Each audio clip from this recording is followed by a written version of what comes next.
Hi అండి. ఇవాళైతే మనం ఇడ్లీ పొడి అయితే చేసుకుందాం వచ్చేయండి. దీనికోసం నేను ప్యాన్లో ఆయిల్ వేడి చేసుకొని ఒక కప్పు మినపప్పు వేసుకొని మంచి స్మెల్ వచ్చే వరకు ఫ్రై చేసి పక్కన పెట్టుకున్నాను. ఇందులోనే ఒక కప్పు పచ్చిశనగపప్పు కూడా వేసుకొని ఫ్రై చేసుకున్నాను. ఇవి కూడా మంచి స్మెల్ వచ్చే వరకు ఫ్రై చేసుకోవాలి. ఇవి కూడా ఫ్రై చేసుకొని పక్కన పెట్టుకున్నాను. తర్వాత ఇందులో హాఫ్ కప్పు కందిపప్పు కూడా వేసుకొని ఫ్రై చేసుకున్నాను. ఇవి కూడా మంచిగా ఫ్రై అయిన తర్వాత పక్కన పెట్టుకున్నాను.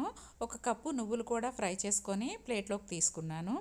తర్వాత ఒక స్పూను జీలకర్ర, ఒక స్పూను పెప్పర్ కూడా వేసుకొని ఫ్రై చేసుకొని పక్కన పెట్టుకున్నాను. ఇందులోనే ఒక 15 ఎండుమిర్చి కూడా ఫ్రై చేసుకొని మిక్సీ జార్లో వేసుకున్నాను. కరివేపాకు కూడా ఫ్రై చేసుకున్నాను. ఇందులోనే కొంచెం చింతపండు కూడా వేసుకొని అన్నీ ఫ్రై చేసుకొని పక్కన పెట్టుకున్నాను.